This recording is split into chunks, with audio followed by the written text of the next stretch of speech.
Hello, everyone. I hope that you're having a wonderful weekend. I'm coming to you live from Houston, Texas.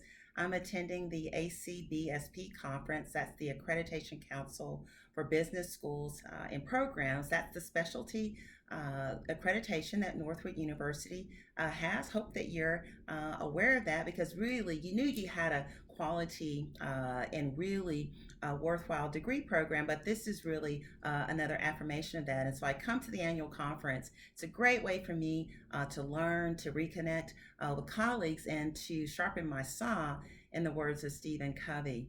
And so I've had a chance to check in on the discussion boards, and there's a couple of kind of different areas of discussion going on that I'm going to highlight in my few minutes with you.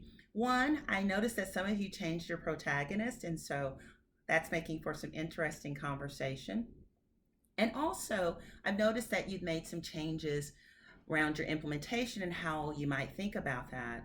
And I know I've been pushing you on the implementation piece to really think through that because I want you to imagine that you're actually having to live with this decision that you've made, that you're actually Eric or Dave, and you're actually responsible for it, and beginning to think through those mechanics because I believe that it will serve you well as you move forward in your professional careers, as you think about the consequences around how you approach implementation.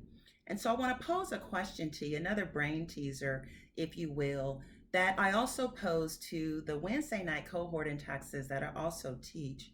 And so the question was around how you're actually going to approach the implementation itself. So what do I mean by that?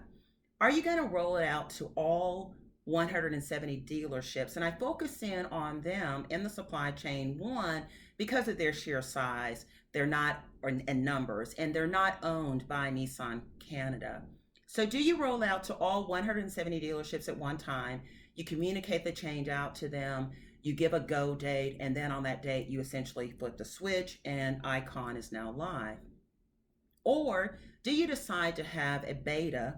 There's been some conversation around this. This is really more of a phased rollout. And what you would end up doing is you pick some dealerships. Well, what's your criteria for selecting the dealerships that would be a part of the beta project that you would actually use to identify kinks, to identify challenges with Icon, issues, make those fixes, and then have some go date in terms of the larger rollout or something else? So I want to know your thoughts there because this type of wide scale, large transformation effort that requires change is really what John Carter is talking about when he's making reference to those 8 steps. And so I'm going to share a video link with you from John Carter where he makes the argument that when you have these wide scale transformation change efforts that are happening inside of an organization, he makes an argument that you really need change leadership as opposed to change management.